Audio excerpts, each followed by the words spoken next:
Texture art করতে চাচ্ছেন কিন্তু বুঝতে পারছেন না টেক্সচার পেস্ট কোথায় পাবেন বা কিভাবে বানাবেন? আজকে এই ভিডিওটা আপনাদের জন্য।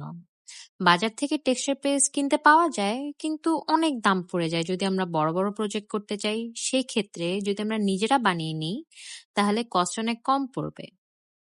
তো প্রথমেই আমি 24x24 ইঞ্চের একটি ক্যানভাসে আউটলাইন করে নিচ্ছি আমার পেন্টিংটা কিরকম হবে।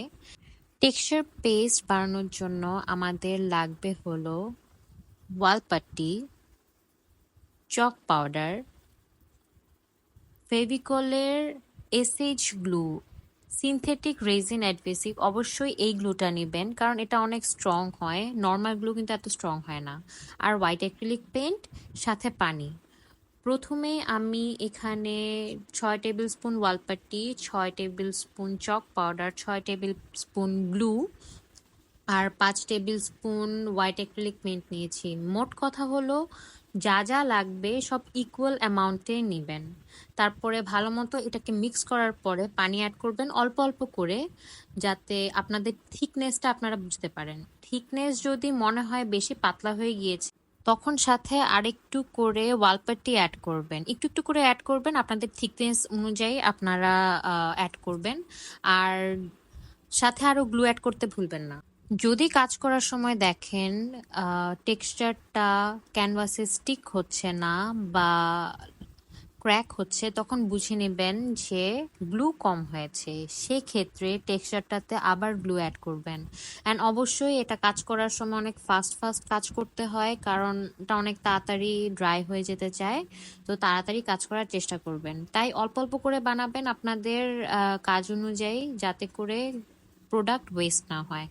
তো আমি এখানে টেক্সচারে অ্যাপ্লাই করে নিচ্ছি আমার ফুলের শেপ অনুযায়ী। আমি এখানে 5টা ফুল করেছিলাম, তো সেম ভাবে সব কয়টা ফুল আমি করেছি। আর এখানে এটা ব্লেন্ড করার জন্য আমি পানি আর গ্লু এর একটা লিকুইড মিক্সচার বানিয়ে ওইটাকে স্মুথ করেছি।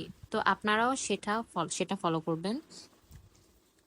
আর ঠিক সেম ভাবে আমি এখানে পাতার বর্ডার করে নিচ্ছি। আমি পাতাটাকে এখানে আর ব্লেন্ড করিনি, যেভাবে ছিল ওভাবেই রেখেছি।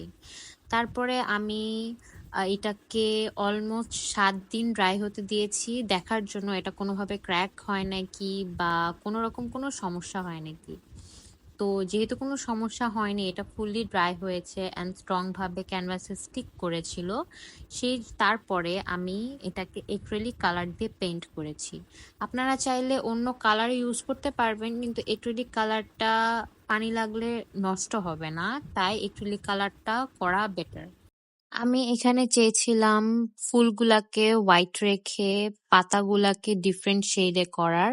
তো সেভাবে আমি গ্রিন, ব্লু আর অরেঞ্জের বিভিন্ন শেড আমি পাতার জন্য ইউজ করেছি আর ফুলটাকে খুব সিম্পলি রেখেছি। তো আপনারা আমাকে জানাবেন যে আপনাদের জন্য এই ভিডিওটা ইউজফুল ছিল নাকি।